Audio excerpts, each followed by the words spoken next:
Merci beaucoup, Amélie. Effectivement, donc je me présente rapidement. Moi, je suis Noah Lehin. Je suis chargée de mission au sein de la Guilde, au sein du programme Microprojet. On est en tout trois chargés de mission et on est répartis par région. Donc moi, je suis occupée, chargée de la zone Est, qui est donc qui va de la région PACA jusqu'à Hauts-de-France, enfin des régions Est. Je vais vous partager mon écran pour commencer cette présentation. Vous me dites si... Est-ce que tout le monde voit mon écran? Je vais me mettre en bleu.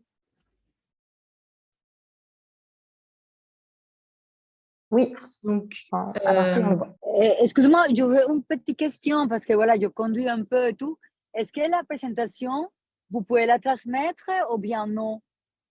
oui, bien sûr, on pourra vous envoyer la présentation Oui, si vous le souhaitez, mais il y a merci aussi beaucoup. un enregistrement qui a commencé. Donc, on Ouais, pourra partager, Amélie et Ella pourront vous partager la vidéo par la suite. très bien, merci beaucoup.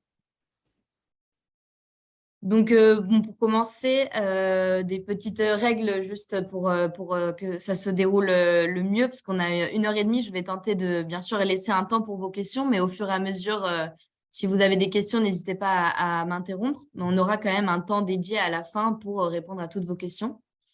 Donc voilà, que votre micro soit coupé. Et évidemment, essayez de lever la main si vous le pouvez ou d'enlever votre micro quand vous voulez intervenir. Il y a aussi l'onglet Converser qui vous permet de poser des questions. Si je suis au milieu d'une explication, vous pouvez utiliser cet onglet-là et on répondra également à vos questions là-dessus. Donc voilà, je vais commencer par une petite présentation de la Guilde et de l'Agence des microprojets. Puis, je vais parler un peu des critères de sélection des deux programmes que je vais vous présenter aujourd'hui, qui est donc les programmes de l'Agence microprojet et les programmes sport et développement. Et enfin, on va faire un petit tour sur le portail solidaire, qui est notre plateforme de dépôt des dossiers. C'est là que les porteurs de projets déposent leurs dossiers et que nous instruisons les demandes. Donc, on va aller voir ça de plus près. Hop. Donc, voilà, donc le pôle, la guilde, pardon. Donc la guilde, c'est une ONG qui est assez ancienne. Elle a été créée dans les années 60. Ça fait partie des premières ONG qui ont créé, par exemple, le réseau Coordination Sud. Elle est reconnue d'utilité publique depuis les années 80. Et son ADN principal, c'est de soutenir à la fois les initiatives d'aventure, de voyage et d'aventure, voyage, d'exploration, et aussi tout ce qui va être tourné autour de la solidarité internationale. Donc, la Guilde a 4 pôles principaux. Tout d'abord, le pôle aventure, qui, comme je le disais, est le pôle historique de la Guilde. Et on a, par exemple, des bourses à l'aventure, on a un festival de cinéma porté sur l'aventure tous les ans à Dijon. Et il y a aussi des soutiens aux explorations scientifiques. Voilà, c'est assez divers et porté autour de l'aventure. Le deuxième pôle, c'est le pôle volontariat, qui peut également vous intéresser euh, à l'ensemble des associations.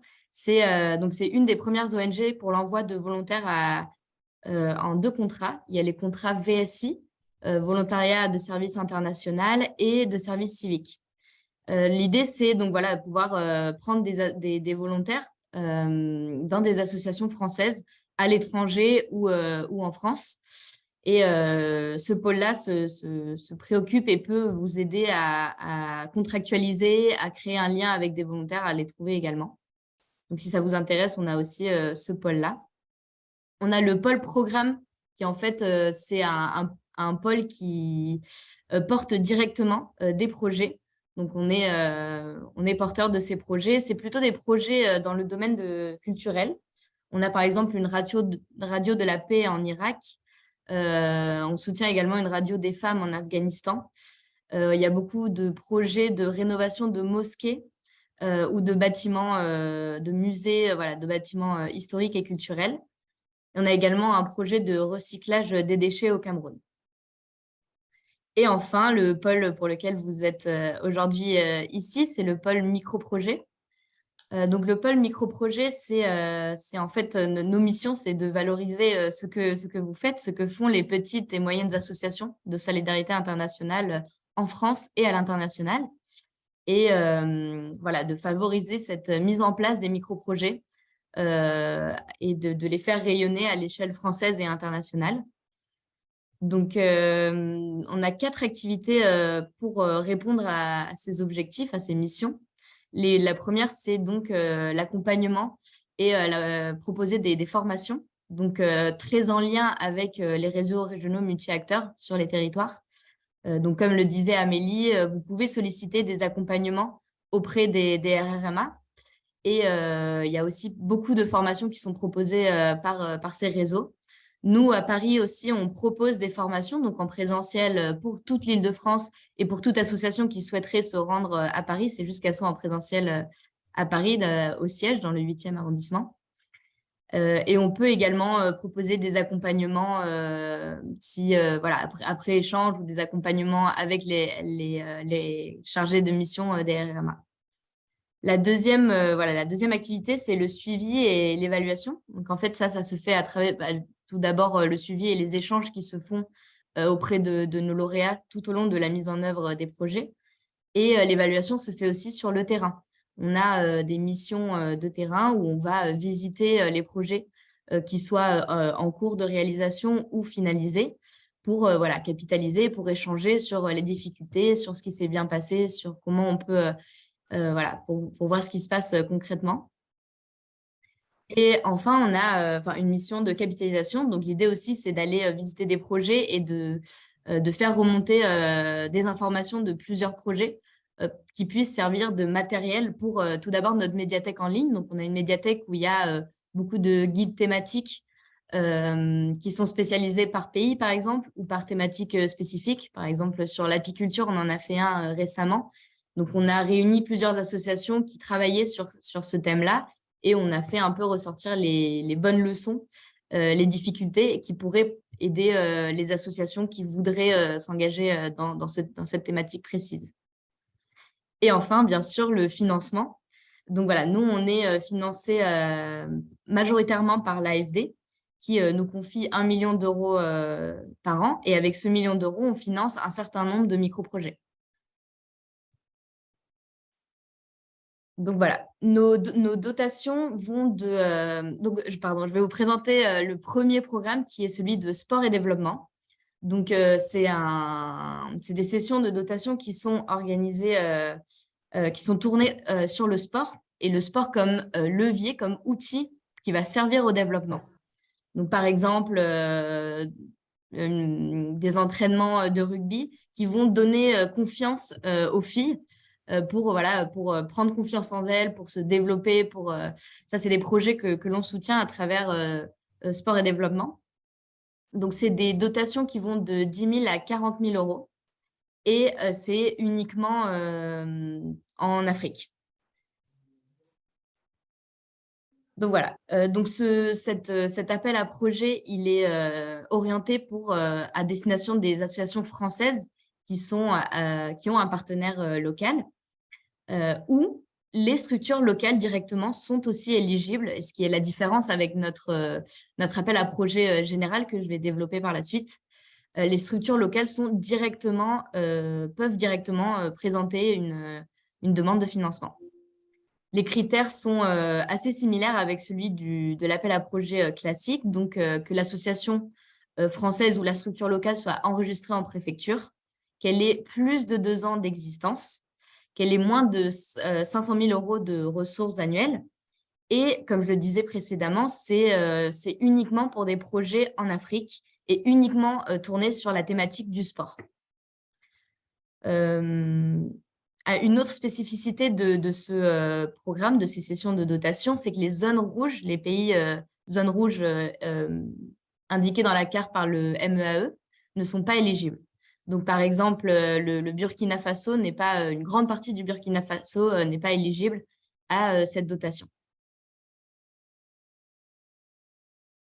Voilà, donc ensuite, quels sont, au-delà de l'association éligible, quels sont les types de projets qui vont pouvoir être éligibles à cette dotation? Ce sont tout d'abord des projets qui montrent que ça vient d'un besoin qui est émis par les populations locales, qui, comme je l'ai dit, utilisent le sport pour l'atteinte des ODD, donc comme levier, comme outil de développement, et pas uniquement voilà, développer un terrain de foot parce qu'on a besoin d'un terrain de foot, mais il faut vraiment faire le lien avec qu'est-ce que qu'est-ce que ce terrain de foot va inciter, engager comme développement, comme amélioration des vies pour les populations locales. La mise en œuvre de ce projet doit durer au minimum 1 an et au maximum 3 ans. Et c'est pour, donc ça c'était déjà écrit, mais c'est un budget de moins de 150 000 € pour le projet. Donc nous, on vient financer de 10 à 40 000 € de ce budget global. Et donc voilà pour l'agenda. L'appel à projet en cours s'appelle Impact 2024 International parce qu'on est également financé par les JO Paris 2024. On est en partenariat avec eux. Et donc, ça a été ouvert le 16 janvier et ça ferme le 13 février. En fait, c'est un appel à projet en 2 phases. D'abord, il y a un premier dépôt d'initiative qui clôture donc le 13 février et qui est plutôt succinct.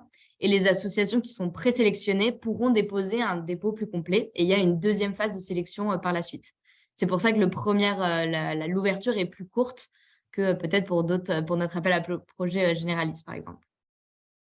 Donc voilà, je suis passée assez rapidement sur cet appel à projet, sur ces appels à projet, d'une part parce que c'est assez spécifique et c'est orienté sur une thématique spécifique. Mais si vous avez des questions, je pourrais également vous mettre en lien avec Oriane Buridar, qui est la responsable des programmes sport et développement. Est-ce qu'il y a des questions à ce stade? Je vais peut-être dérouler le deuxième programme et on aura un petit moment pour répondre à vos questions. Donc, le deuxième programme, c'est l'agence des micro-projets. Donc, on a 2 appels à projets généralistes, c'est-à-dire qui sont multithématiques. Toutes les thématiques de développement sont éligibles à ces appels à projets. On en a 2 par an. Et on en a un en printemps et un en automne. Donc là, nous avons celui de ce qu'on appelle printemps 2023 qui est ouvert. Donc les dotations sont plus petites, c'est des dotations de 2 000 à 10 000 € maximum. En ce qui concerne l'éligibilité des associations, cette fois-ci, c'est tourné pour des associations françaises qui ont un partenaire, qui sont en partenariat avec une structure locale. Les structures locales ne peuvent pas demander directement. Il faut qu'il y ait un partenariat entre une association française et une structure locale. Ensuite, les critères sont à peu près semblables, donc que l'association soit enregistrée, qu'elle ait plus de 2 ans d'existence, moins de 130 000 € de ressources annuelles. Et tous les pays sont éligibles. Il n'y a pas que les pays en Afrique, il y a toute l'Amérique latine, l'Asie, enfin voilà, tous les pays qui sont éligibles à l'aide au développement. Donc, il y a une liste faite par l'OCDE et l'ensemble des pays de cette liste sont éligibles, sauf malheureusement le Mali pour cette session. Comme vous savez, je ne sais pas si vous le savez, pardon, mais l'AFD a ordonné l'arrêt des financements pour le Mali suite aux directives étatiques du pays. Donc voilà, pour cette session, le Mali ne pourra pas être éligible aux dotations. En ce qui concerne le partenaire local ne doit pas forcément être une association. Ça peut être aussi une coopérative, une école, une mairie. Voilà, ce n'est pas forcément une association. Pour les types de projets, donc on retrouve des critères qui sont similaires, donc des besoins qui sont émis par les populations locales. Voilà, on veut que ce soit dans le cadre d'un partenariat, d'une part, mais aussi que ce soit des besoins et un projet qui soit construit en écoutant les populations locales pour éviter des projets qui soient téléportés européens vers le pays. Toutes les thématiques traditionnelles d'aide au développement, comme je le disais tout à l'heure, sont éligibles. C'est des projets qui durent donc au minimum 1 an jusqu'à 3 ans. Et quand on parle de minimum 1 an jusqu'à 3 ans, on comprend en fait toute la mise en place des activités. par exemple la mise en place des comités de gestion, la mise en place des formations. C'est le temps, on considère que c'est le temps qu'il faut pour un projet pour qu'il puisse devenir pérenne au bout de cette année ou de ces 3 ans. Donc, c'est l'ensemble des activités, de la mise en place aussi du suivi de ce projet. Et il y a aussi parfois des activités de capitalisation qui sont mises à la fin de ce projet qui peuvent être inclus dans ces 3 ans maximum ou 7 ans minimum. Tout ce qui va être inéligible, c'est des projets qu'on appelle ponctuels, c'est-à-dire qu'ils soient plutôt de la construction, voilà, qu'ils soient des projets plutôt courts dans le temps et qui n'aient pas encore une fois, cette volonté, cette vision sur le long terme, sur la pérennité que pourra apporter ce projet. Il y a aussi les projets d'urgence ou de post-crise immédiate qui ne sont pas éligibles parce qu'on fait un peu la distinction entre le développement et les projets d'urgence. Donc ça, les projets d'urgence, de microcrédit ne sont pas éligibles. Et également, tous les projets qui seront cofinancés par le MEAE ou par l'AFD via d'autres dispositifs ne pourront pas être éligibles. Ça, c'est une condition de l'AFD. Donc, par exemple, les subventions du Praosim, enfin, les subventions Praosim données par le Forim ne peuvent pas être complémentaires avec les nôtres. Par contre, vous pouvez postuler par exemple aux 2, mais il faudra faire un choix si jamais vous êtes lauréat des 2 sessions.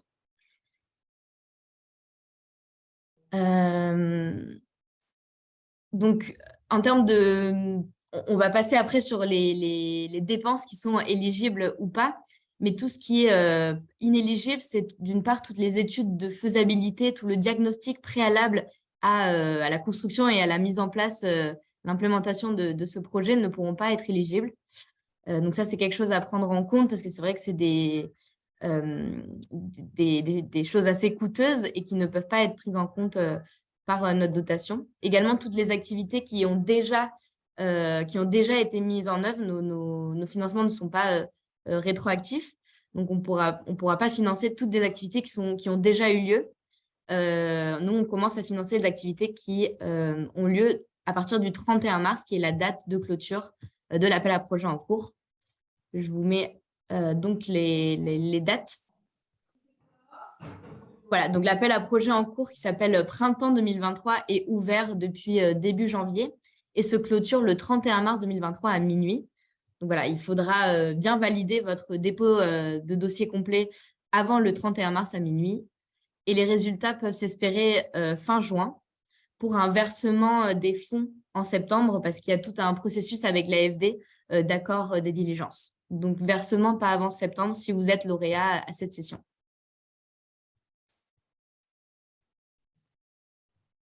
Donc ça, on a un peu discuté dessus, mais entre les deux appels à projets, donc sport et développement, les 2 programmes sport et développement et micro-projets classiques généralistes, on a voilà, des critères de sélection qui se ressemblent. Donc, on l'a déjà discuté, mais voilà, la pertinence du projet, que ce soit une demande, un besoin émis localement, que ce soit une réponse adaptée et qu'il y ait des objectifs long terme. Donc voilà, ça c'est une attention spéciale sera portée lorsqu'on instruit les projets sur ces critères de sélection. C'est un peu comment est-ce qu'on choisit, comment est-ce qu'on fait le choix entre les projets qui vont être financés et les projets qui vont peut-être devoir être retravaillés et présentés à une prochaine session. Ce qui est important aussi, c'est que votre projet ait un bon ancrage local. Donc, voilà, l'idée, c'est ce que je disais, hein, mais pas de faire de projets qui peuvent aller à contre-courant de ce qui est possible localement, de ce qui va dans les mœurs et les coutumes locales. Donc, par exemple, si c'est un projet d'éducation, il faut que l'école puisse être reconnue par un ministère de l'éducation, par une entité, ou en tout cas qu'il y ait une discussion qui soit faite avec l'ensemble des chefferies locales et des institutions locales pour éviter et pour que ce projet puisse être ancré localement. Donc, la pérennité, je me suis déjà assez étendue dessus, mais c'est vraiment la colonne vertébrale de votre projet. C'est ce qui va… voilà, il faut montrer que ce projet, à terme, comment à terme, il pourra être autonome sans des investissements de bailleurs de fonds à chaque fois. Ça, c'est une attention très proche et portée sur la pérennité de vos projets. Sur le budget également, qu'il y ait une proportionnalité entre les dépenses et les résultats qui sont attendus. Voilà, qu'il y ait une cohérence entre les activités qui sont expliquées dans votre dépôt narratif et le budget que vous présentez. Mais également, voilà, montrer comment, avec ce budget-là, le microprojet va réussir à améliorer les conditions de vie d'un quartier ou d'un village spécifique, des bénéficiaires directs, mais aussi de tout un ensemble, voilà, de tout l'écosystème qui entoure ce microprojet. Par exemple, s'il y a un très gros budget, par exemple 130 000 € qui sont dédiés pour une petite activité de construction qui va bénéficier uniquement à 3 ou 4 bénéficiaires, on peut se poser la question de l'efficience de ce micro-projet par rapport peut-être à d'autres choix qui incluraient et qui viendraient améliorer les conditions de vie d'une part plus large de la population. Sur les indicateurs, vous verrez, mais sur le dépôt, il y a toute une partie sur voilà, les indicateurs de résultats qui vont être d'une part mis en place, mais suivis tout au long du projet. Voilà, essayez de voir comment vous serez en capacité de mesurer les effets et les impacts de votre projet. Enfin, une attention particulière est portée sur la participation, dans cette optique de vraiment inclure les bénéficiaires tout au long du projet, d'écouter la voix de tous, non seulement des bénéficiaires, mais de l'ensemble des parties prenantes de l'écosystème.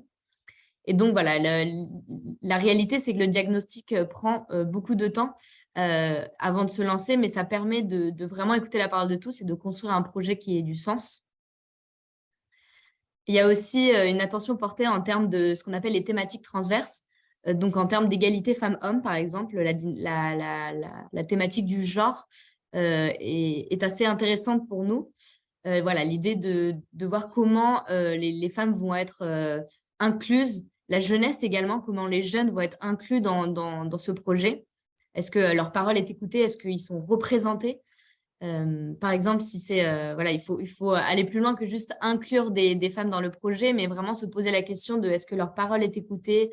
Par exemple, si on a un projet d'une coopérative de femmes, voilà, un projet totalement dédié pour les femmes qui a une thématique de genre forte, il faut se poser la question si, par exemple, le comité de décision est en fait composé uniquement d'hommes. Est-ce que la parole de ces femmes-là va être écoutée, bien que le projet soit porté sur elles? Donc voilà, c'est cette réflexion-là qui est intéressante. Également sur l'environnement. Donc voilà, on ne finance pas des projets qui vont avoir un impact très négatif sur l'environnement, bien que, évidemment, des projets de construction ou autres puissent avoir un petit impact négatif. L'idée, c'est de voir la réflexion qui est portée sur ça et peut-être les choses qui vont être, les matériaux qui vont être utilisés pour que ce soit un peu plus responsable et moins polluant. Voilà pour donc les 2 programmes sport et développement et micro-projet. Je vais maintenant passer à la partie de présentation sur le portail solidaire, mais si vous avez des questions sur cette première partie, je reste à votre écoute. Je vois qu'il y a beaucoup de messages de discussion. Oui, Daniel Boisson, Lyon Haïti Partenariat. J'ai bien suivi toute la présentation. Nous soutenons actuellement la construction d'une cantine scolaire dans un village en Haïti qui va bénéficier à 400 élèves grosso modo. Hein. Donc, c'est un projet qui est déjà pratiquement, la partie construction est pratiquement terminée. D'accord. Il nous reste maintenant une partie de mise en œuvre de la structure, donc de la faire fonctionner. Et quelque part, on voudrait créer un projet pour aider à ce démarrage, hein, au moins pendant un an, pour pouvoir envisager le soutien de cette cantine pour démarrer l'activité, bien entendu, avec une reprise en main totale de la structure locale et qui est déjà bien, je dirais, très, très bien structurée et qui soutient pas mal de projets dans sa zone. Voilà, donc je voudrais savoir si ce projet peut être retenu dans le cadre de cet appel à projet. Oui. Alors, c'est vrai que les frais de fonctionnement sont difficilement finançables, en tout cas à part entière. C'est-à-dire à un projet 100% porté sur le fonctionnement Mm. euh, d'une cantine dans ce cas-là. On le verra plus en amont quand je vais vous présenter en détail le portail solidaire. Nous, on prend en D'accord. charge les frais de fonctionnement, mais à un pourcentage maximum de 10% de l'ensemble de votre projet. C'est vrai qu'il faut que ça s'inscrive dans un projet qui est plus large, Là, on est un peu sur une phase de… La Alors, construction a été faite et on est plus sur une phase d'implémentation, de mise en fonctionnement. Donc, si vous voulez, le projet initial, tel qu'on l'a présenté, alors c'est un projet globalement qui est soutenu par le PRAOSIM. Donc déjà, c'est d'accord. une deuxième partie de la problématique. Mais ce projet comprenait deux phases, la mise en place de la structure, donc la construction de la cantine elle-même, et puis la prise en charge, enfin la mise en œuvre de cette structure sur une certaine période. Donc, on avait envisagé un certain nombre de mois. Là aussi, c'est à étudier, mais globalement, on avait un projet qui comprenait les deux phases, la partie construction et la partie mise en œuvre. Voilà. Donc, ça Ok. s'inscrivait effectivement dans une démarche globale Oui. qui consiste bien sûr à faire en sorte que les élèves soient beaucoup plus aient de meilleurs résultats déjà, parce que si les parents doivent se soucier de l'alimentation des élèves, c'est déjà Bien ça a sûr. déjà un impact sur la vie pratique des élèves sur place. Donc, il y a Bien sûr. tout cet aspect-là. Je dirais, le projet s'inscrit dans une démarche globale, mais la phase qu'on n'a pas pu faire parce que la situation en Haïti est épouvantable en ce moment, ce sont les gangs armés qui dominent le pays. Et cette partie-là a pris Si vous le tellement de souhaitez, retard qu'elle a pas… sur des questions spécifiques sur votre projet et Oui, comment il pourrait être finançable, on pourra peut-être prendre un temps pour d'accord. qu'on regarde plus en détail. Parce que c'est vrai que là, Oui, oui, sur ce narratif, oui. pour moi, enfin, je pense qu'il serait compliqué de financer cette phase uniquement portée sur la mise en fonctionnement de votre cantine. Si D'accord. le projet complet de construction et mise en service, mise en place et installation et fonctionnement de cette cantine aurait été présenté, ça aurait été complètement éligible. Là, c'est plus particulier, mais on pourrait prendre un temps pour en discuter plus. Là, D'accord. les questions pourraient être plus portées Oui, sur le sur fonctionnement, s'il y a des le questions sur le fonctionnement fonctionnement général. des appels à D'accord. projets. Mais Très bien. on pourra en discuter sur un autre moment si vous le souhaitez, monsieur. Très bien, merci. Très bien. Je vois qu'il y a des mains levées. Il me semble qu'il y a des mains levées. Est-ce que quelqu'un veut poser une question donc vraiment sur les appels à projets? Puis après, je vais montrer le portail solidaire et l'ensemble des partenaires que l'on a aussi, mais l'ensemble du dépôt de projet plus en détail pour parler là-dessus. Ouais, moi je veux bien. Bonjour. Bonjour, c'est Alliance Herry, la présidente de UNA, Unissons-nous pour l'avenir de l'humanité. J'ai deux petites questions très rapides. C'est que la première, est-ce qu'on peut candidater aux deux programmes déjà que vous avez présentés tout à l'heure, dans la même année, sur la même période? Et la deuxième concerne le retour technique quand il y a des rejets des appels des projets. Est-ce que vous le faites? Est-ce que vous faites un retour? Parce que nous, ça fait 4 fois qu'on candidate et on n'a jamais eu de retour sur qu'est-ce qui n'a pas fait que le projet ne soit pas retenu. Donc, on l'a eu une seule fois parce qu'on nous a dit que vous ne pouvez pas normalement financer un projet qui est déjà pris en charge aussi, notamment une partie par le FORIM et donc un fonds de l'AFD. Mais les autres 3 fois, on n'a jamais su, tandis qu'on est une petite asso et on nous fait payer à chaque fois des frais de fonctionnement. De projet. Et pour nous, c'est très lourd. Et donc, vous avez candidaté 4 fois? Oui. Vous avez un autre appel à projet? 4 fois. Oui, sur la guilde, ouais. D'accord. 4 fois. Et on n'a jamais eu les 3 fois un retour technique. Sur sport et développement ou sur le micro-projet généraliste? L'année dernière, on a fait sur sport et développement. On n'a pas eu de retour. D'accord. Voilà. Et 3 années précédentes, on a candidaté au micro-projet voilà, Ok. on n'a pas eu de retour. Donc, je voulais savoir s'il y a un retour. Bien sûr. Alors, pour la première question, vous pouvez, l'association peut candidater aux 2 appels à projets en parallèle, mais pas pour le même projet. Donc, voilà, on ne peut pas avoir un cofinancement dans le même sens on ne peut pas avoir un cofinancement Forim et la guilde, on ne peut pas avoir un double cofinancement de la guilde, mais l'association peut proposer 2 projets distincts aux 2 appels à projets, il n'y a aucun souci de ce côté-là. Sur votre deuxième question, c'est ce qui m'étonne beaucoup parce que on fait toujours un retour aux associations, qu'elles soient retenues ou rejetées, parce que l'idée, c'est qu'on n'est pas uniquement financeur, on est vraiment dans cet accompagnement, cette volonté d'accompagner les associations pour s'améliorer et qu'au prochain dépôt, que ça puisse être retravaillé et que ça puisse être représenté. En tout cas, on fait le retour sur le portail solidaire.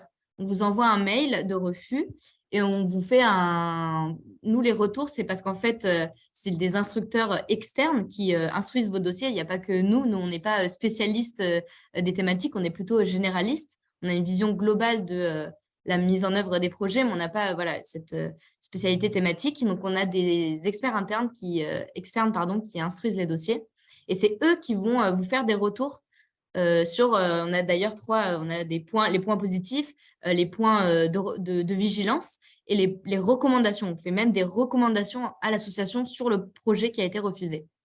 Et ça se fait directement dans le portail solidaire. Donc, l'association doit aller sur le portail pour voir les avis. Il reste combien de temps? Parce que peut-être, effectivement, vous l'avez fait, mais ça reste combien de temps sur le portail? Tout le temps. Longtemps, 1 an, 2 ans, 3 ans, parce que j'aimerais bien retrouver vos remarques, vos recommandations. C'est quoi le nom de votre association? Je vais regarder. Unissons-nous pour l'avenir de l'humanité. Le sigle, c'est UNA, UNAH. Ok. Voilà. J'irai regarder ça pour l'avenir de l'humanité. Parce qu'on fait vraiment, et ça nous tient très à cœur de faire des retours aux associations. Parce que l'idée, comme je vous l'ai dit, c'est vraiment l'accompagnement et l'amélioration des projets, même quand ils sont refusés. Oui. Moi, je n'ai pas l'habitude de Zoom, mais je ne sais pas où… Est-ce que vous m'entendez? Oui, on vous entend. Oui, bonjour. Voilà. Je suis Lucie Grenouillat de Orphelus en Togo. Donc, moi, je vous ai sollicité, j'avais un dossier béton. Et bon, j'étais confiante, je croyais vraiment. Et malheureusement, vous l'avez refusé parce que on m'a dit qu'il manquerait un document du Togo. En fait, moi, c'est pour le Togo, Orphelus en Togo. Et nous sommes enregistrés, donc j'ai envoyé l'enregistrement de l'orphelinat que nous soutenons. Mais ça ne vous a pas suffi et je crois bien que nous ne pourrons malheureusement pas faire affaire parce que le document que vous demandez, nous ne sommes pas prêts de l'avoir. Ce n'est pas que nous ne pouvons pas, mais c'est que le Togo, pour délivrer des papiers, c'est un peu beaucoup compliqué. Ouais, c'est un document de reconnaissance du partenaire local, c'est ça? Non, pas du tout. Non, pas du tout. On a tout. Et je crois qu'on nous demandait l'enregistrement. Oh là là, excusez-moi, je me rappelle. Oui, dans une préfecture. On a ça, mais ils nous demandaient un document encore plus. Mais donc, je me dis, avec la guide, on ne pourra jamais faire affaire avec vous parce que ce document que vous nous demandez, si nous l'avons, ce sera peut-être dans 5, 6, 7, 8 ans. Ouais. Ça, c'est vrai que donc ça, je vais dérouler par la suite. Donc, nos appels à projets sont quand même, le dépôt de projet sont quand même des dispositifs assez exigeants. Voilà, c'est un dépôt qui est, pour ceux qui le connaissent, assez long. Je vais vous le présenter, assez concis. Mais justement, l'idée, c'est d'être… d'une part, c'est aussi parce que c'est des financements publics qui viennent de l'AFD. Et donc, on a un certain nombre d'exigences à remplir auprès de nous-mêmes, notre bailleur. Donc, c'est d'une part les raisons, mais c'est aussi pour être dans cette perspective de la belle qualité, en fait. qui va, et je vais l'expliquer plus tard, ce label-là, ça permet, une fois que vous décrochez un financement de la guilde, c'est plus simple d'aller, ça donne envie aux fondations et ça permet, voilà, parce que notre instruction est très exigeante et ça, pour le coup, c'est une réalité hein, on a tous les ans énormément de demandes et on doit malheureusement faire un choix parce que nos financements sont limités. On a une enveloppe qui est limitée. Et donc, il est vrai que voilà, il y a beaucoup d'exigences. Après, pour tout ce qui est voilà, ces demandes spécifiques sur vos projets, n'hésitez pas, on va laisser nos contacts à la fin, à nous contacter par mail et on pourra en discuter ensemble. Là, c'est plutôt une réunion d'information générale sur nos appels à projets. Parce qu'on est, voilà, il y a 45 personnes avec nous aujourd'hui et je pense qu'il y en a beaucoup qui ne connaissent pas nos appels à projets. Et voilà, l'idée, c'est vraiment de présenter tout ça. Et puis, on pourra en discuter, bien sûr, avec aucun souci. Voilà, il y aura mon contact à la fin et on pourra discuter spécifiquement de cette situation-là. D'accord. Contrairement à la précédente dame, moi, j'ai eu les réponses. J'ai été en contact régulier avec la personne qui… Steve, je ne sais plus qui. Bon, j'ai été en contact avec des personnes qui m'ont demandé des documents que j'ai renvoyés au fur et à mesure. Et là, le dernier document qu'ils demandaient, on ne pouvait pas l'avoir. Donc, voilà. Okay. Mais il ne faut pas hésiter à relancer aussi la personne. Si vous souhaitez, par exemple, redéposer à cette session, voilà, de relancer la personne en expliquant que la dernière fois, vous avez été refusé pour cette raison-là, que vous souhaiteriez représenter et comment, en amont, vous pouvez discuter et voir si c'est possible, soit un autre document ou qu'elle vous dise avant le dépôt, voilà, on a vraiment besoin de ce document et sinon, ce n'est pas possible. Oui, OK. Merci beaucoup. Bon, je vois l'heure qui avance. Je vais peut-être dérouler la suite de la présentation et puis on laissera comme ça un temps plus large pour répondre à vos questions à la fin, si ça vous va. Donc, je vais vous présenter notre plateforme de dépôt qui s'appelle le Portail Solidaire. Donc, voilà, ça ressemble à ça, la page d'accueil. Et ensuite, donc vous pouvez cliquer sur « Vous êtes porteur de projet » et ça vous invite à remplir un dépôt. Pourquoi on a une plateforme qui est externe à la guilde ? L'idée, c'est de faire monter à bord d'autres partenaires financiers qui vont pouvoir, eux aussi, apporter un financement complémentaire à celui de la guilde sur votre projet. Parmi ces bailleurs partenaires, nous avons notamment Agir sa vie, qui utilise la même plateforme que l'AMP pour pouvoir instruire ses dossiers. Donc, Agir sa vie, je vais vous le présenter très rapidement. Donc, il propose des dotations qui vont de 2 000 à 15 000 euros. Et ils sont uniquement sur des frais d'investissement, pas de fonctionnement. Et ils financent toute thématique, sauf, très important, la santé et l'éducation. Et comment on fait donc, pour solliciter ce bailleur-là ? L'idée, c'est on va montrer, mais à un moment du dépôt, vous avez la partie budget. Et sur le budget, vous avez les bailleurs de fonds dans la partie ressources à solliciter. Et si vous le souhaitez, vous pouvez solliciter Agir sa vie. Comme vous voyez, il y a une ligne micro-projet et une ligne Agir sa vie.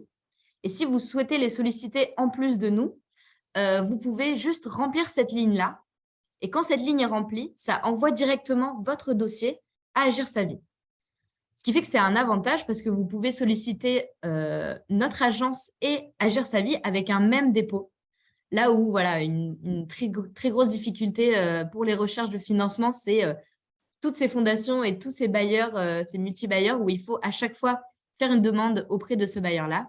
Donc, voilà, c'est l'idée de cette plateforme, c'est de réunir plusieurs bailleurs autour d'une table.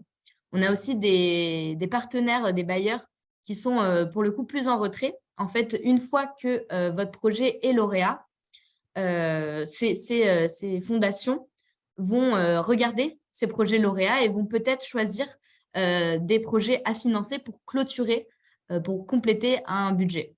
Mais ces associations-là préfèrent ne pas être sollicitées directement, mais regarder les projets par la suite. Petite précision, vous pouvez aussi ne solliciter que Agir sa vie.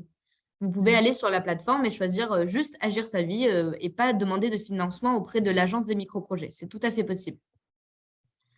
Si vous le souhaitez, ils ont une page où Agir sa vie où vous pouvez aller voir tous leurs critères et tous leurs critères pour recevoir leurs fonds. On peut mettre le même budget dans l'agence micro-projet et dans Agir sa vie? Excusez-moi de vous couper la parole. Comment ça, le même budget? De notre projet. En fait, vous présentez le même projet de voilà. A à Z. Ok, d'accord. En fait, ce sera le même canevas, le même dépôt. Voilà, d'accord. Ce sera pour les deux. Soit pour les deux, soit que pour Agir sa vie, soit pour l'AMP. C'est un peu l'avantage d'être sur cette plateforme, c'est que vous n'avez pas à présenter deux demandes de financement. D'accord. Voilà. Question. Oui. Voilà. Nous avons présenté 2 projets sur la ville. Ça a été refusé parce que le dossier était mal bouclé. On a eu sur le fond, il était accepté sur le fond et pas sur la forme. D'accord. Je voulais savoir, parce que moi je suis trésorier de l'association Enfance et Développement du Bénin, et nous avons un projet sur Alada, c'est un dispensaire, c'est l'extension d'un dispensaire. En fait, c'est un centre nutritionnel pour les enfants qui sont dénutris.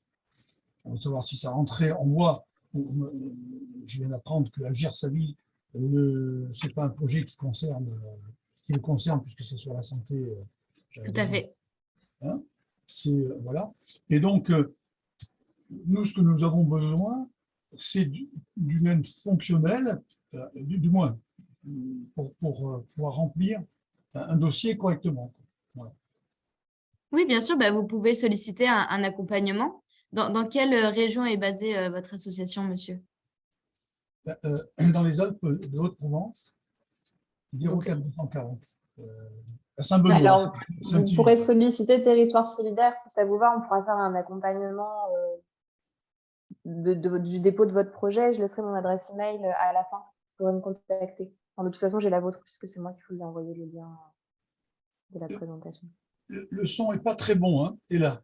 Je vous enverrai mon contact. On fera un point ensemble. Très bien, très bien. Okay. Merci beaucoup. Car c'est un beau projet de construction, l'extension de ce dispensaire. C'est vraiment un très, très beau projet. Voilà. Merci beaucoup. Merci beaucoup pour toutes les informations. Pas de souci.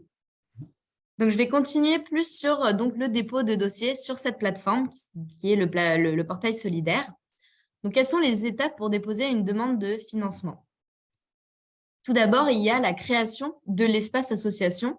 Donc, voilà, ça se présente comme ça. C'est vraiment des captures d'écran de la plateforme. Donc, où vous allez créer votre espace, l'email que vous utilisez pour la structure. C'est très important que ce soit un email que vous regardez souvent parce que c'est là où on va vous envoyer. Par exemple, lorsqu'on instruit votre dossier, on a besoin d'éléments complémentaires. C'est là où on va vous envoyer aussi lorsque vous êtes lauréat ou refusé. Voilà, ça doit être une adresse que vous consultez régulièrement. Il y a aussi un ensemble de documents à mettre à jour, comme à mettre sur la plateforme, comme la publication au journal officiel, pour qu'on vérifie que ce soit plus de 2 ans d'existence, votre compte de résultat pour votre budget annuel, voilà, et une présentation de l'association en une dizaine de lignes.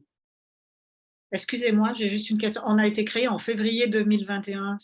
Est-ce que ça vaut le coup que j'assiste à tout? Je suis en train de me dire, ou pas? Février 2021, nous, en fait, on compte les 2 ans à la date de la clôture de l'appel à projet en cours.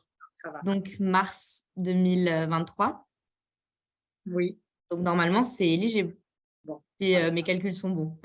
D'accord, très bien, merci. Parce que c'est donc mars 2021. Oui. Oui. Super. Merci. Donc, l'introduction. Donc, après, une fois que vous avez créé votre espace structure, il y a une page où, en fait, vous allez choisir l'appel à projet en cours parce qu'on a parfois des appels à projet spécifiques. Par exemple, on en a un qui va ouvrir sur le Sénégal, qui ouvrira potentiellement. Donc, là, on communiquera dessus uniquement pour des associations qui portent des projets au Sénégal ou des structures au Sénégal. Donc, très important de choisir le bon appel à projet. Donc, par exemple, printemps 2023, si vous souhaitez postuler à celui-là.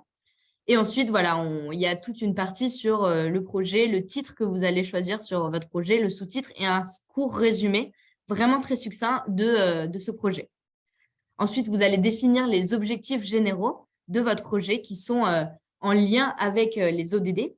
Et ensuite, les projets spécifiques, voilà, les objectifs spécifiques qui répondent en complémentarité aux objectifs généraux. Ensuite, il y a une description du contexte local. Donc voilà, le contexte local de la situation, c'est intéressant de commencer par une description générale du contexte général. Mais comme on est sur des micro-projets, c'est très important d'aller directement sur voilà, ce qui se passe localement. Donc, ce qu'on conseille, c'est de faire une narrative en entonnoir. Donc, commencer un peu par ce qui se passe au national, puis à l'échelle régionale, puis à l'échelle locale. Et de se concentrer aussi sur la thématique, ce que vous voulez répondre. Parfois, on a des associations qui présentent un contexte très général et très intéressant sur le pays, mais qui ne ciblent pas les problématiques à quelles on souhaite répondre. Et du coup, on pourrait en fait… bon, voilà, c'est des petits conseils. Après, ce n'est pas du tout rédhibitoire, hein, c'est juste des conseils. Ensuite, un historique du projet. Donc, comment s'est construit cette idée en co-construction avec votre partenaire local, avec… en écoutant les bénéficiaires, l'ensemble des parties prenantes, voilà, un peu un historique du projet. Ensuite, il y a une partie sur donc, le partenaire local, donc des informations aussi sur le chef de projet local, sur les compétences et expériences de ce chef de projet. On demande notamment le CV de ce chef de projet local. Ensuite, l'implication du partenaire dans le projet et la répartition des rôles entre votre partenaire local et l'association française. On demande une convention de partenariat entre donc l'association française et votre partenaire local et un justificatif de reconnaissance de votre partenaire sur le terrain, localement, par une entité reconnue. Ça, c'est un document qui est parfois difficile à obtenir pour certains partenaires locaux, mais malheureusement, c'est un document qui est exigé et pour lequel, pour le coup, c'est rédhibitoire si on n'a pas ce document-là. Après, il arrive que sur ce dépôt et à la date du 31 mars, la demande est en cours et elle va aboutir.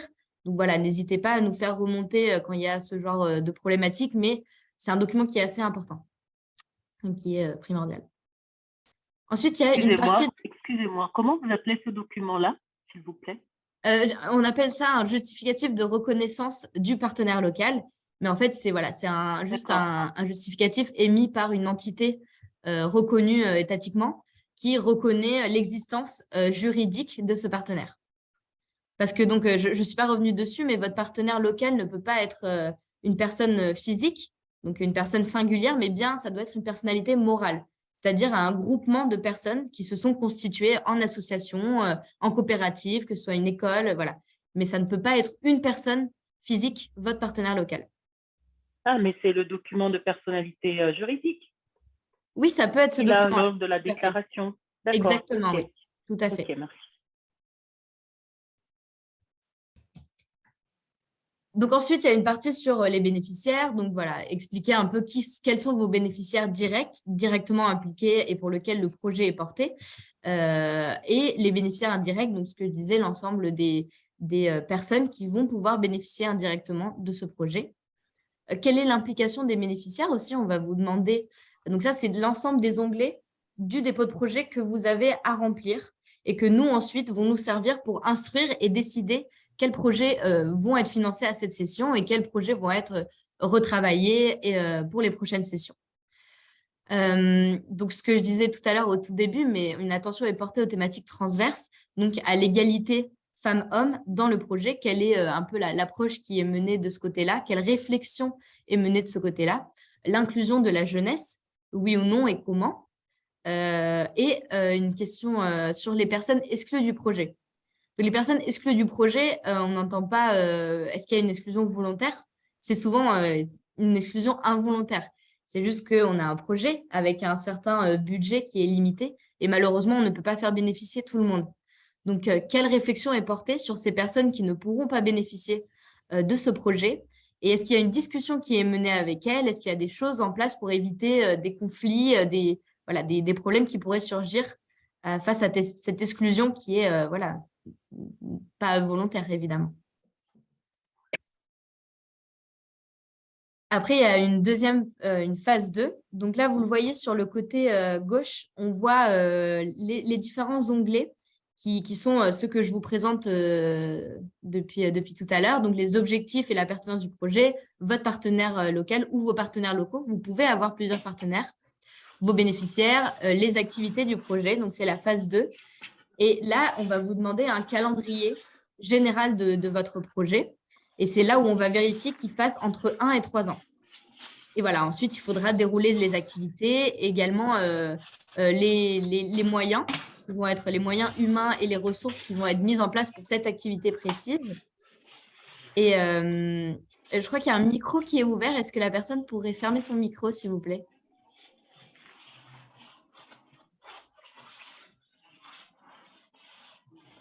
Alors, je vais aller. Merci beaucoup. Alors, je vais ouvrir ça. Voilà. Après, il y a une partie qui est assez importante et à laquelle on attache de l'importance lors de l'instruction, c'est la viabilité de votre projet. Donc, ça rejoint mon discours sur la pérennité. Donc, voilà, quelle viabilité financière, comment seront pris en charge les frais de maintenance et ou de fonctionnement à long terme. Par exemple, s'il y a l'achat d'une machine qui est très coûteuse, il est intéressant de calculer son amortissement et de voir comment on va dégager un revenu, une épargne qui va permettre au bout de X années de pouvoir racheter une machine si elle tombe, quand elle arrêtera d'être fonctionnelle, mais également la maintenance tout au long du projet sur cette machine. Si elle tombe en panne, est-ce qu'il y a des personnes qui sont formées à l'entretien de cette machine? Est-ce qu'il y a les connaissances sur le terrain pour pouvoir réparer cette machine et qu'il y ait une continuité sur le projet? Et ensuite, on déroule tout un ensemble de viabilité. Donc, en fait, ça ne doit pas être forcément très long comme explication de viabilité, mais on les a séparés en plusieurs viabilités pour forcer un petit peu la réflexion autour des différentes manières dont un projet se viabilise. Donc, tout d'abord, la viabilité sociale et culturelle. C'est l'acceptabilité, en fait, par l'ensemble des parties prenantes et l'ensemble des entités du projet. Donc, voilà, ne pas mettre en place un projet qui va aller à contre-courant de ce qui est fait localement, de la culture, des mœurs locales. La viabilité politique et réglementaire. Donc, voilà, est-ce qu'il y a une présentation, une implication des autorités locales pour l'accord de ce projet, sur l'accord de la mairie, l'accord des chefferies aussi traditionnelles, etc. Donc, voilà, se poser la question et montrer que le projet a été monté et en accord avec les politiques et les réglementations locales. La viabilité… Oui. Je peux me permettre une petite question, s'il vous plaît, excusez-moi. Je me présente, je suis arrivée un petit peu en retard, je vous prie de m'excuser. Linatrine, hop, décidément, tout le monde arrive à ce moment-là. Voilà. Donc, concernant cette viabilité, la pérennité d'un projet, donc moi, ça fait 2 fois que on pose notre candidature au nom d'Acupuncture sans frontières. Oui. Pour le Cambodge. Excusez-moi, parce que c'est l'heure à laquelle tout le monde appelle. Il a été mentionné dans le motif de refus qu'il y a un manque de pérennité. Or, nous faisons de la formation, puis de la formation de formateurs, et la pérennité, c'est là qu'elle se situe. Donc ça, c'est la première des choses. C'est l'évaluation que vous avez, que je n'arrive pas à comprendre comment vous évaluez la viabilité d'un projet dans ce type de cadre, puisque c'est ce qui a été rétorqué sur mon projet. D'accord. La deuxième je concernait les délais de 3 ans. Quand j'ai déposé mon projet, donc c'est un projet sur 3 ans, sauf qu'il commençait en milieu d'année et qu'il avait déjà commencé avec d'autres sources de financement, et il m'a été rétorqué qu'il dépassait le cap des 3 ans, ce qui n'était pas juste. Et c'est vrai que je n'ai pas compris. D'accord. Alors, nous, c'est vrai que, encore une fois, on reçoit vraiment beaucoup de demandes. Donc, c'est parfois très difficile de faire un choix. Et on va prioriser des projets qui peut-être développent plus certaines viabilités ou tout simplement qui ont plus de sens à la lecture du projet que d'autres. Mais ça ne veut pas du tout dire que votre projet n'est pas bon ou voilà. Enfin, c'est vraiment… Non, j'ai compris. Oui, sauf que c'était vos arguments pour expliquer le rejet. Tout à fait. Donc, sur la viabilité, on pourra encore une fois prendre un temps pour discuter de votre projet sur le concret, là, c'est une réunion d'information globale avec 40 participants. Mais on pourra bien sûr prendre un temps pour voir ensemble ce qui a pêché et comment faire que ça ne se reproduise pas, comment fortifier votre projet, en fait. Donc ça, on pourra le regarder. Encore une fois, je vais laisser mes mails, donc on pourra échanger dessus. Oui, voilà, tout à fait. Je ne veux pas faire de cas spécifiques, mais c'est de dire que ce n'est pas facile de comprendre vos critères. D'accord, tout à fait. C'est tout à fait compréhensible. Après, sur le portail solidaire, on a un aide au dépôt aussi, un tutorat d'aide au dépôt qui est disponible et que vous pouvez lire. Ça aide un petit peu. Effectivement, c'est toujours difficile de comprendre les critères d'éligibilité et pourquoi un projet par rapport à un autre n'a pas été éligible ou plutôt n'a pas été sélectionné. Parce qu'il y a ce qu'on appelle l'éligibilité. Donc, c'est vraiment les critères 2 ans d'existence de l'association. Donc, ça, oui, bon, ça, OK. Ça c'est voilà. Et puis après, il y a toute la partie où, en fait, ça va être plutôt de l'instruction. Et ces critères-là sont plus difficiles, effectivement, à cadrer. Alors, je suis d'accord. Je suis d'accord. Il y a toute une partie aussi également qui est forcément du domaine de l'évaluation personnelle, en fait, de l'intérêt. Ce que j'admets tout à fait. Par contre, ce qui est plus compliqué, c'est quand vous répondez au pourquoi le projet a été refusé. Ça, c'est plus gênant parce que pour nous, d'abord, on travaille beaucoup sur les dépôts de projets. Bien sûr, oui, j'imagine. C'est des heures et des heures. Enfin, je crois que tous mes collègues là Bien sûr, ça, on en est très conscient. Valident ça. Et quand il y a 2 lignes ou 3 lignes qui sont répondues en disant voilà pourquoi votre dossier est bon, les autorités, tout ça, c'était bon, mais et 2 lignes pour dire voilà. Non, bien sûr. On ne comprend pas. Bien sûr. Après, il ne faut pas le prendre comme ça. C'est juste qu'on cherche à avoir des petits points de recommandation. Après, n'hésitez pas, surtout pas, et ça arrive souvent et on le propose, suite à un refus, à demander un accompagnement. Ah, mais c'est ce que j'ai fait l'année dernière. Personne n'a été là pour répondre. Personne ne vous a répondu? Je suis désolée. J'ai eu quelqu'un au téléphone qui m'a dit qu'il me rappellerait et personne n'a répondu. Je suis en Rhône-Alpes là, donc c'est pour ça que bon, je ne vais pas avoir beaucoup de temps. J'ai malheureusement l'objet de vous quitter parce que bon, j'ai mes consultations qui reprennent. D'accord. Mais non, j'ai envoyé des mails. Je n'ai jamais eu de réponse, ni de soutien, ni d'accompagnement. C'est pour ça que là, je n'ai pas beaucoup de temps, mais j'ai absolument voulu m'inscrire. Oui, non, mais tout à fait, je comprends votre… Enfin, c'est pas normal. On est toujours à l'écoute et à écrire aux associations. Je serais intéressée de savoir à quelle adresse mail vous avez envoyé ça. C'est vrai que moi, je suis arrivée, donc je ne me suis pas présentée, mais je suis arrivée en septembre. J'ai repris la place de David Stewart. Donc, c'est peut-être cette personne-là que vous aviez eue par le passé ou quelqu'un d'autre. Mais voilà, on reste évidemment… donc, c'est une autre adresse mail que j'ai maintenant. Il est possible qu'il y ait eu quelques loupés entre cette transition entre David et moi sur le changement de mail. L'adresse mail de David n'est plus… valable, mais normalement, il y a un mail automatique qui vous renvoie vers la mienne. Mais voilà, il y a peut-être eu des loupés de ce côté-là. Moi, il m'avait répondu, David. Mais avant septembre, moi aussi, mais c'est pour après. Oui, moi, après aussi, il m'a expliqué pourquoi mon dossier a été rejeté. Donc, je l'ai eu, moi. Je me permets d'intervenir. Normalement, on se tient vraiment à cœur et donc, je suis désolée pour ce loupé. Normalement, vraiment, on répond à toutes les associations et bien sûr, et je comprends tout à fait qu'il y a besoin d'explications plus approfondies sur les motifs de refus, aussi dans une perspective de pouvoir redéposer, en fait, par la suite. Ben oui, c'est clair.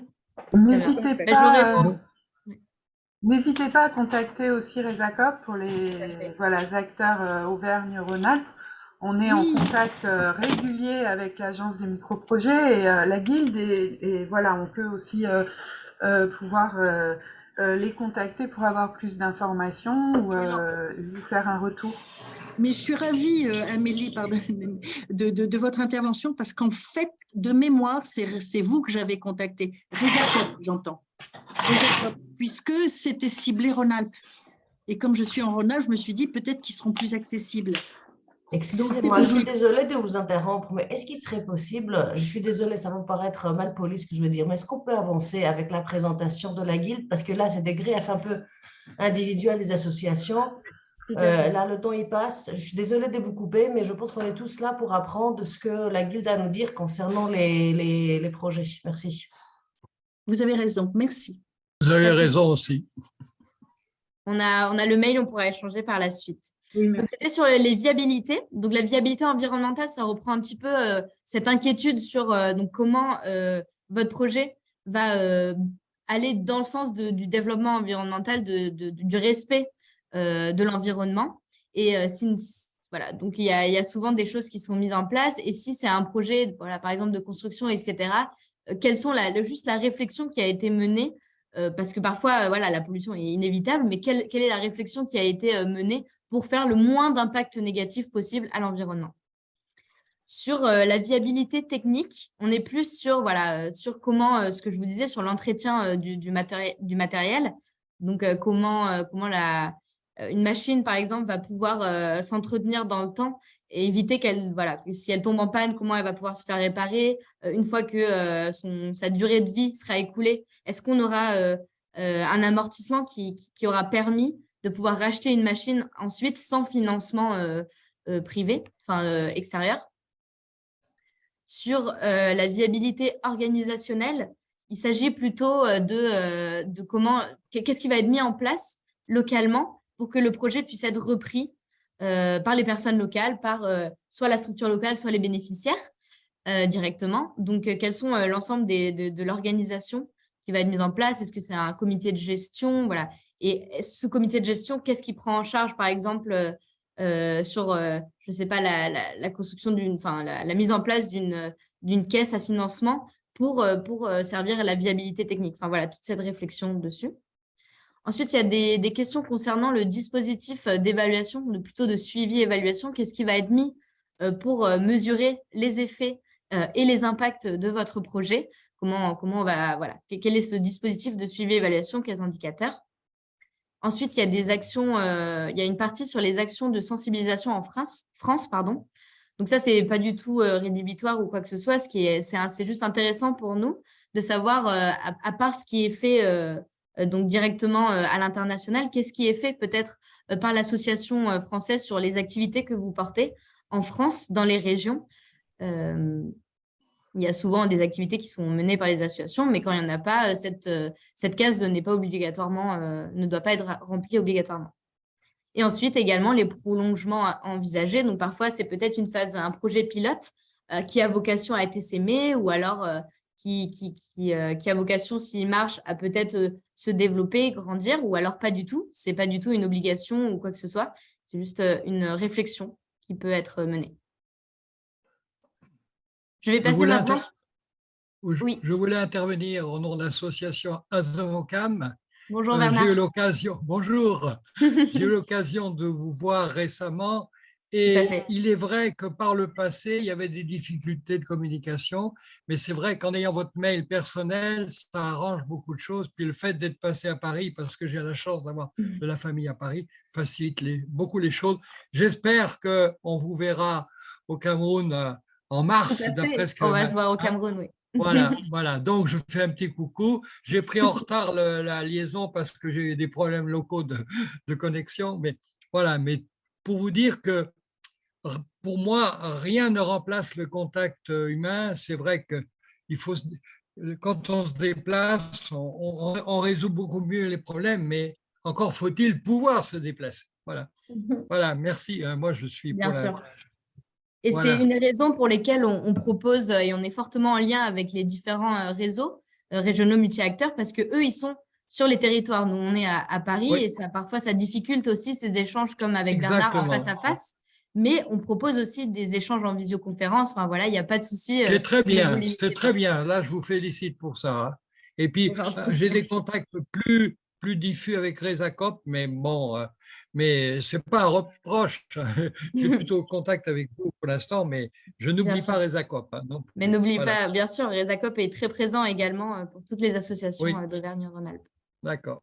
Voilà. Je suis en train de remplir le dossier, mais bon, c'est assez compliqué. C'est vrai qu'il faut… Le problème, puis j'arrêterai de bavarder, le problème, c'est que quand on refait un dossier, il faut tout recommencer à zéro, et ça, c'est un problème, me semble-t-il. Voilà. C'est vrai. savez, dans les données associations en particulier. J'ai dû tout recommencer à zéro, ce qui m'ennuie un peu, mais bon c'est comme ça. C'est vrai. Voilà. Ouais. C'est pour ça d'ailleurs, pour un message pour toutes les associations, c'est vrai que la plateforme, voilà, il faut pas oublier de toujours enregistrer à la fin des onglets. C'est vrai que ça peut être une plateforme qui parfois présente des bugs.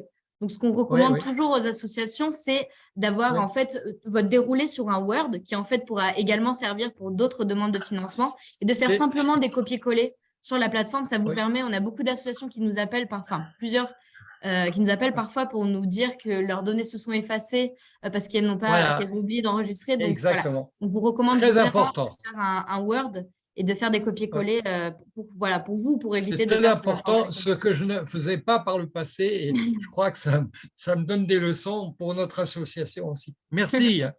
Pas de souci. Donc, j'étais sur…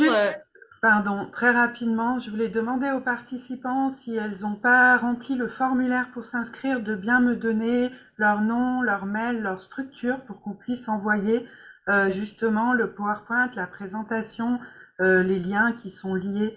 Donc voilà, c'est assez important. Et voilà, on voit que vous êtes nombreux à cette présentation et c'est pas toujours le cas. Donc on voit que le temps passe. Donc n'hésitez pas à mettre vos questions dans les conversations. Je suis en train de recenser les questions, les structures, voilà, vos pays. Donc n'hésitez pas. Comme ça, on pourra peut-être répondre à certaines questions qui n'ont pas été traitées par mail ou autrement.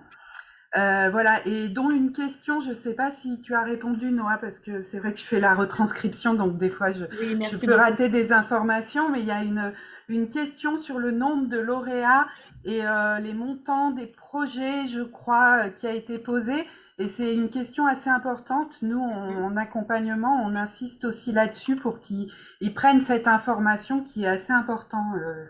Combien de projets sont présentés et combien sont lauréats en moyenne? Merci. Je suis d'accord. Et puis, je suis inscrit à Resacop, je crois, mais au niveau Asomocam, notre association, on reçoit votre publication, donc je pense que je n'ai pas à remplir d'autres formulaires pour Asomocam, hein, mais bon, ça, je vérifierai. Merci. Donc, effectivement, merci beaucoup, Amélie, d'une part de recenser les questions sur le chat que je n'ai pas le temps de voir. Et effectivement, l'heure avance et on aura probablement peu le temps de prendre vos questions à la fin. Donc, n'hésitez pas à les écrire dans le chat et on vous fera un retour mail. Donc, sur cette question des associations, on finance en fait environ, en moyenne, 100 projets par an. Donc, je suis toujours sur l'appel à projets multithématiques printemps 2023, par exemple. Donc, 2 par an. On finance autour de 50 associations par appel à projet, donc 100 projets par an.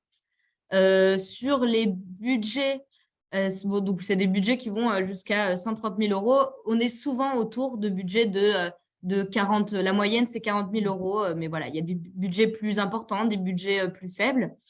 Et donc justement sur cette question des budgets, ça me permet de revenir sur ma présentation. Donc, sur ce budget, ce qui est important donc, dans la plateforme, c'est le budget doit être équilibré entre les dépenses et les ressources. Donc, les dépenses, l'idée, c'est de lister l'ensemble des dépenses qui sont liées au projet et les ranger par type de dépenses.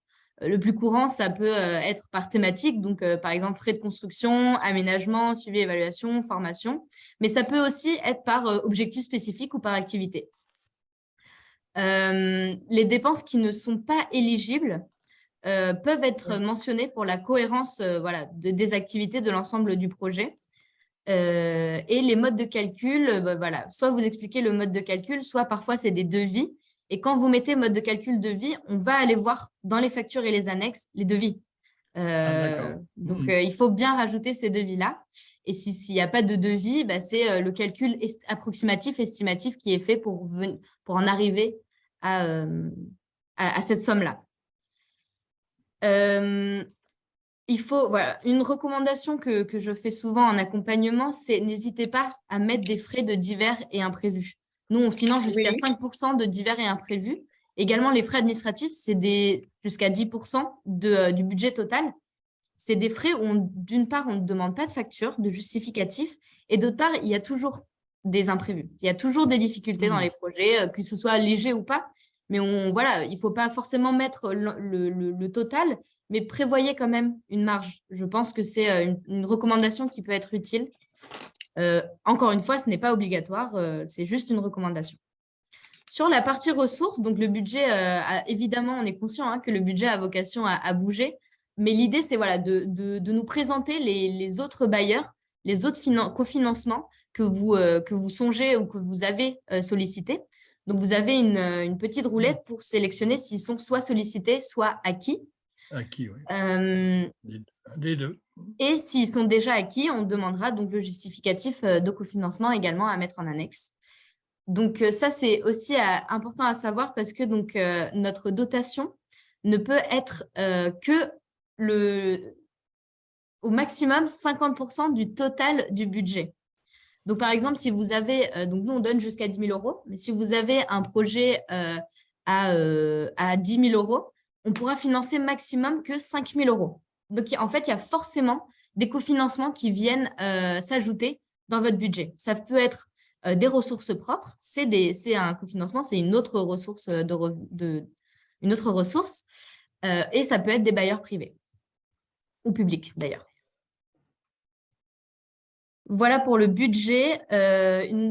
En bas du budget, vous aurez une partie valorisation. Donc, il doit y avoir la même chose en dépenses et en ressources. Les valorisations, qu'est-ce que c'est? C'est tout ce qui est pas monétisable, tout ce qui est, par exemple, la mise à disposition d'un terrain, de la main-d'œuvre bénévole, etc., donnée par votre partenaire local, pourra être ajouté, pourra être estimé monétairement et pourra venir complémenter votre budget. Pourquoi est-ce que c'est intéressant? C'est parce que dans le calcul des 50% dont je vous parlais, on peut arriver jusqu'à 25% de valorisation éligible. Donc, ça peut faire bouger cette marge de cofinancement éligible possible. Les calculs sont un petit peu compliqués. Je vous mets ici. Voilà, c'est peut-être plus clair en écrit. On vous enverra. Et puis, si vous avez des doutes, vous pouvez toujours nous solliciter. Et c'est bien expliqué dans les tutorats de dépôt également. Mais voilà, il y a des plafonds et des planchers à respecter pour nos financements. Est-ce que dans les… Oh, pardon, vas-y, allez-y, Noah. Non, je peux parler une… Est-ce que dans les valorisations peuvent être mis les participations, par exemple, dans notre cas, la mairie nous met à disposition du personnel qui est payé par la mairie. Est-ce qu'on peut le mettre dans valorisation? Oui ou non? Oui, tout à fait. Si c'est payé par la mairie… c'est-à-dire, elle nous met à disposition gratuitement du personnel payé par la mairie. Dans ce cas-là, vous pouvez effectivement le mettre en valorisation. Mais pas de l'autre côté. On ne peut pas le mettre deux fois, bien sûr. Pas du côté… Oui, pas dans les ressources du coup. Ce ne sera pas une ressource de la mairie, ce sera une valorisation. D'accord. La mairie ne vous verse pas un fonds qui va vous permettre vous de payer. Non, elle ne verse pas à nous, oui, tout à fait. Tout à fait. Donc, voilà. Merci, je vais passer rapidement sur l'éligibilité des dépenses. Donc, en gros, tout ce qui va être éligible à notre dotation, c'est tout ce qui est fait localement. La construction qui est faite localement, l'achat de matériel localement, les formations menées par des formateurs locaux, etc. Tout ce qui est en fait la mise en œuvre concrète du projet sur place. Donc, voilà, je vous ai listé quelques exemples. Et à contrario, tout ce qui va être inéligible, c'est tout ce qui est lié à l'association française, notamment par exemple les frais de transport, les déplacements, les billets d'avion, la restauration, etc. Des bénévoles par exemple de l'association française ne sont pas éligibles à notre dotation. Donc voilà, on est conscient qu'il y a toujours des dépenses de l'association française, des missions, etc., même pour le suivi, et ça devrait être pris en charge par un autre financeur, la personne qui vient cofinancer. Également, tout ce qui est matériel, ça c'est tout ce qui est matériel acheté en France ou en Europe n'est pas éligible à notre dotation. De même, excuse-moi de vous interrompre, Nora, de même, le cas où on fait des transports par container, les frais de container ne sont pas éligibles. On est bien d'accord? Tout à fait. Merci. En fait, tout ça, ça vient parce qu'on essaye de valoriser ce qui est possible localement, ce qui peut s'acheter localement. D'accord. C'est pour ça que ce n'est pas éligible à notre dotation.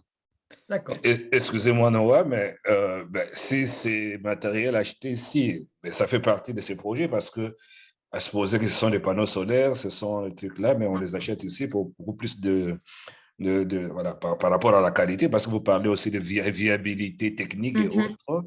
Mais je pense que ça, pour moi, ça fait partie d'eux, parce que c'est ça qui va servir pour, voilà, pour que le projet soit voilà, efficace, viable, techniquement, et ainsi de suite. Comment ça ne peut pas être voilà, éligible ici? Excusez-moi. Tout à fait. Bah, on interroge toujours ce qui est possible localement. Est-ce qu'il n'y a pas en fait des choses locales? Parfois, on voit, par exemple, l'envoi de livres de la France localement. Est-ce qu'il n'y a pas en fait des livres de qualité qui peuvent être achetés sur place? Donc ça, c'est la première question qu'on va poser.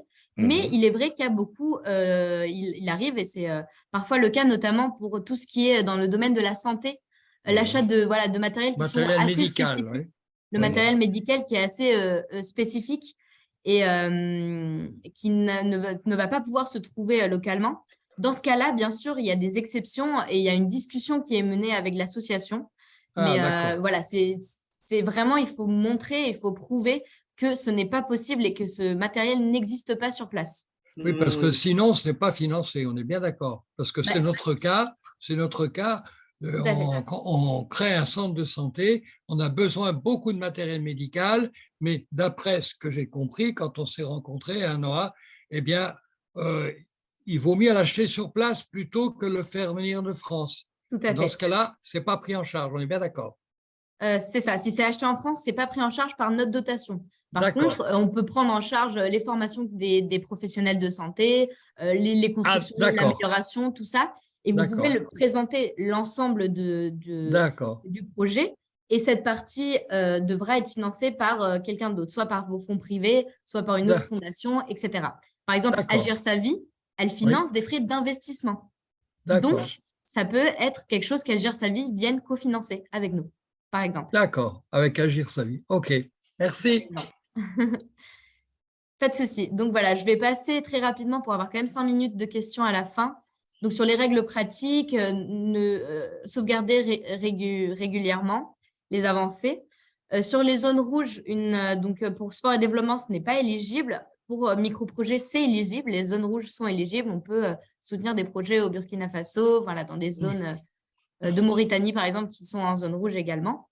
Mais voilà, il y a une attention qui est portée sur les déplacements des membres de l'association française, comprendre qu'il y a voilà, une compréhension du contexte et de sécuritaire. Par exemple, on a quelques associations qu'on a financées au Burkina qui aujourd'hui ne peuvent plus se rendre sur le terrain parce que ça devient très compliqué.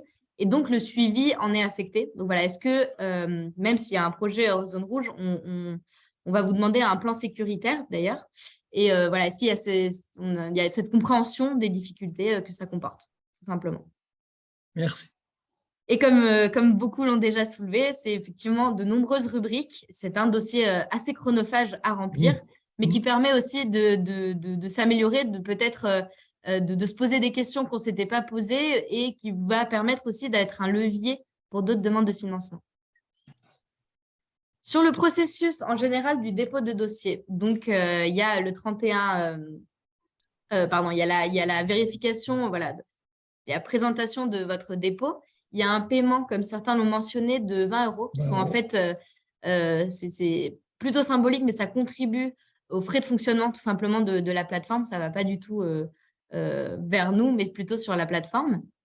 Donc, après le 31 mars, il y a une première lecture en interne et un pré-jury qui est suivie d'une lecture externe, comme je vous disais, qui est portée sur des personnes qui sont spécialisées sur vos thématiques, là où nous, on a un regard plus généraliste.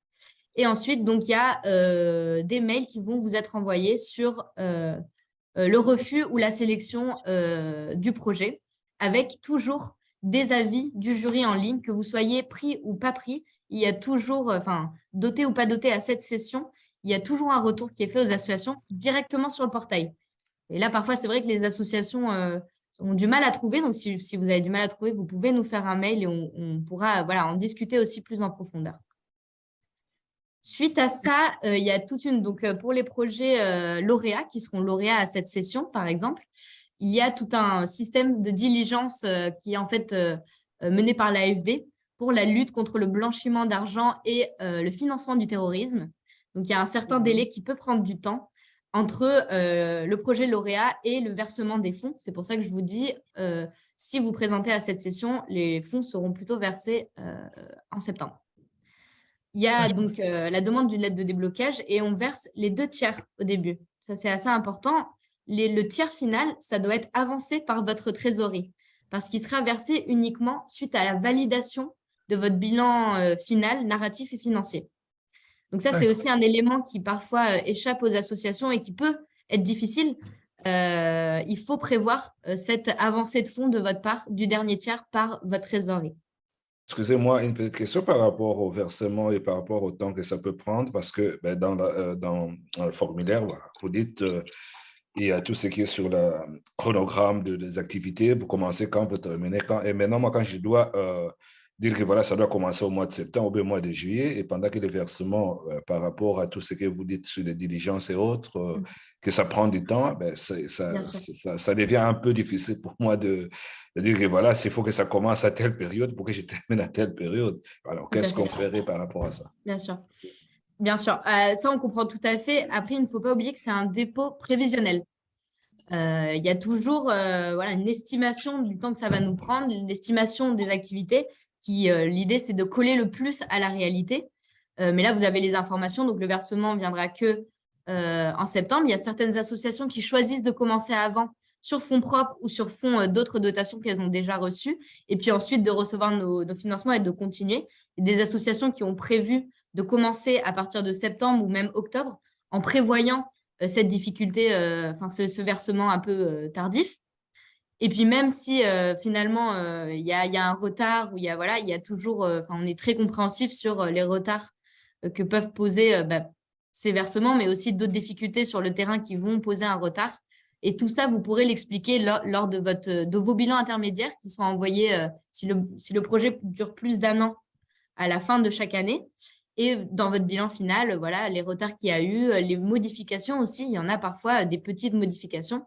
Si c'est des grosses modifications, on vous demandera de nous solliciter parce que parfois, ça peut mettre en jeu ou en discussion notre dotation, parce que nous, on finance un projet basé sur un dépôt et s'il est très modifié, ça doit être réétudié.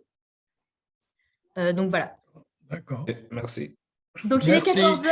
Je suis désolée, on a pris un petit peu plus de temps, mais voilà. Vous avez quelques liens utiles, dont notamment, on vous enverra donc ces slides, mais vous avez donc notre médiathèque où il y a tout un ensemble de ressources qui peuvent vous être utiles et qui peuvent notamment sur l'ensemble du cycle de projet, donc le diagnostic, le suivi évaluation, le budget, le financement, qui peuvent vous être utiles. Voilà, il y a un ensemble de choses. Je vous remets également l'agenda des 2 appels à projets qui sont ouverts en ce moment.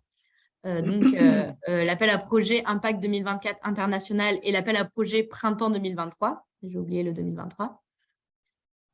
Et enfin, une slide de contact. Donc, Ella, chargée de mission Territoire solidaire, Amélie Rémignac chez Resacop et moi-même chez la Guilde. On va recevoir tout ça par… Tout à fait, oui. Merci.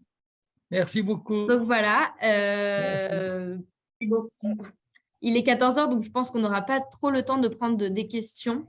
Mais s'il y en a peut-être des questions courtes, Ça va, évidemment, il n'a fait que parler.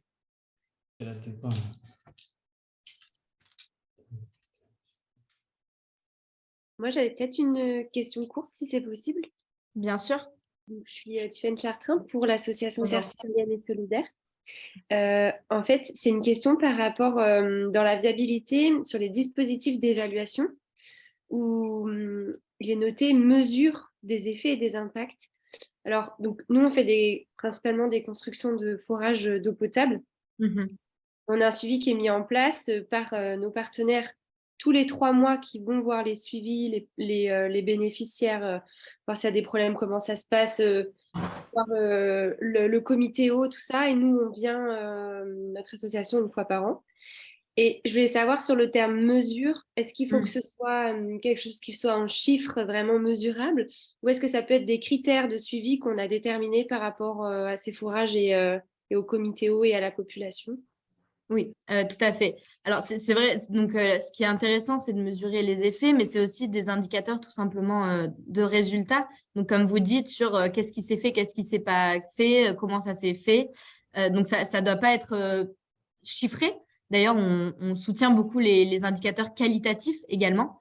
Donc, non, ça ne doit pas forcément être chiffré. Après, c'est toujours intéressant d'avoir quelques chiffres significatifs qui peuvent nous permettre d'avoir une meilleure, par exemple, le nombre d'élèves qui ont été accueillis dans les nouvelles salles de classe. Voilà, ça peut donner aussi une partie de concret, mais les indicateurs qualitatifs sont tout aussi importants et valorisables que les indicateurs quantitatifs. D'accord, très bien, merci beaucoup. Pas de souci. J'ai aussi une petite question très rapide suite aux pays éligibles listés par l'OCDE. Oui. Est-ce que vous tenez justement seulement compte de cette liste-là ou il y a d'autres éléments que vous analysez? Je parle spécifiquement de la République démocratique du Congo et notamment le Sud Kivu. Voilà. Donc, l'OCDE liste toute la RDC est éligible, donc n'importe où, n'importe quelle localité, sauf pour sport et développement. Il me semble que le RDC, il y a une partie qui est en zone rouge. Peut-être que ça a bougé, mais sauf pour sport et développement. Mais sinon, vraiment tout le pays. On ne fait pas de localisation. D'accord. OK. Merci beaucoup. Pour sport et développement, donc il y a une zone rouge pour la RDC. C'est possible. Non, je regarde pas tous les jours. Hein. Faut aller regarder le MEAE. Mais de mémoire, il me semblait peut-être que le Nord, mais ça fait longtemps que je ne vais pas voir. Ok, mais ça va. Là, ça pour les zones rouges, donc le MEAE a une section très détaillée et qui met à jour. Et il faut aller voir parce que souvent, il perd l'einture facilement. Donc voilà, n'hésitez pas à aller voir. Ok, merci. Alors, une petite précision. Bon, vous l'avez j'ai peut-être dit, mais je n'ai pas bien compris. Quand il s'agit par exemple d'un projet qui est, voilà, où on demande, ou peut-être agir, comment on appelle ça, agir sa vie peut intervenir et au même moment aussi agence de micro-projet. Donc, on monte seulement un seul dossier, mais c'est dans le budget où on dira, bon, par exemple, tel, c'est agence de micro-projet, supposé c'est 7 000, et tandis que agir sa vie, c'est 8 000. C'est seulement là qu'on peut spécifier, quoi. Mais sinon, les restes, c'est le même dossier. C'est ça. En fait, c'est à ce moment-là, quand vous arrivez au niveau du budget, si vous souhaitez que Agir sa vie instruise votre dossier, c'est-à-dire que soit sollicité en tant que bailleur, il faut remplir tout simplement la ligne Agir sa vie avec la dotation que vous souhaitez leur demander. C'est que à ce moment-là où vous pouvez le solliciter. Et si vous ne le faites pas, ils n'instruiront pas votre dossier. Ben, maintenant, on va les solliciter parce que nous, on remplit un formulaire qui est déjà sur la page, sur le lien. Mais comment on va maintenant solliciter encore Agir sa vie? Il faut leur envoyer encore le même dossier ou c'est celui auquel on répond qui est déjà sur... non, c'est celui... vous dites que vous avez déjà commencé à remplir, c'est ça, sur le portail solidaire? Oui, voilà, par exemple. Voilà, au niveau du budget, sur ce dossier que vous avez déjà, vous sollicitez Agir sa vie si vous le souhaitez. Après, il faut aussi aller voir ces critères à eux. Nous, on utilise juste la plateforme en commun, mais allez voir leurs critères pour savoir si votre projet correspond à la vision et au projet qu'ils financent. D'accord, ok, ben, ça va. Merci beaucoup. Et comme ça, ils agissent en cofinanceur? Tout à fait. D'accord. C'est vraiment un cofinancement, totalement séparé de la guilde. Excusez-moi, pour l'OVIV, je peux poser une question rapide? Oui, bien sûr. Est-ce que pour déposer un projet, il faut avoir une initiative validée préalablement? C'est-à-dire dans le même modèle que sport et développement. On a déposé une initiative à l'automne qui a été refusée. Est-ce qu'il faut redéposer une nouvelle initiative avant de déposer un projet? Oui, alors non, il ne faut pas déposer d'initiative. Effectivement, en automne, on a fait une expérimentation où on avait essayé de faire comme sport et développement, un dépôt d'initiative avant, puis sur ces dépôts d'initiative, ceux qui sont validés, un dépôt complet. Et finalement, on s'est rendu compte que, il faut encore qu'on fasse un bilan sur si ça fonctionne ou pas, si c'est mieux ou pas. Mais on a eu plutôt des retours négatifs de la part des associations qui ne comprenaient pas, qui avaient des difficultés sur pourquoi initiative et j'ai pas le temps d'assez développer mon projet. Et mon projet, c'est pas une initiative, c'est un projet. Donc, on a décidé, après cette expérimentation, de revenir sur un dépôt complet. Donc là, il n'y a pas d'initiative, c'est vraiment le dépôt complet tel que je voulais le présenter qu'il faut remplir. Merci. Je trouve que c'est mieux parce qu'il y a des répétitions, des répétites. Donc, ce qu'on a envoyé, on va encore renvoyer autre chose. Donc, ce n'était pas très, très clair. Donc, là, vous avez raison parce que nous, on a essayé aussi. Voilà quoi. Okay. Et en même temps, remplir un dépôt complet pour se faire refuser, c'est beaucoup de travail pour les associations. Du coup, on est encore en réflexion là-dessus. C'est comme ça. On n'a pas voilà. de choix. Merci. On n'a pas de choix. Donc, je ne sais pas si Ella et Amélie, vous voulez donner dire un dernier message de clôture ou comme au début, j'invite les structures de Provence-Alpes-Côte d'Azur à nous contacter directement pour vous accompagner dans vos projets. Comme on voit, il y a pas mal dans les témoignages qu'on a eus, il y a pas mal de structures qui se font retoquer pour peut-être des incompréhensions parfois ou juste une redirection du projet qu'il faudrait mettre en place et qui pourrait facilement être comblé par un accompagnement d'un RRMA ou de la guilde. Donc, vraiment, moi, je vous invite à nous contacter aux adresses qu'on a mis dans la conversation. Et dans tous les cas, pour les structures qui se sont inscrites via les formulaires, vous recevrez le PowerPoint et nos contacts. Donc, on pourra faire le lien derrière. Merci. Oui, merci, c'est gentil. Merci. Au revoir. Merci à vous. Merci.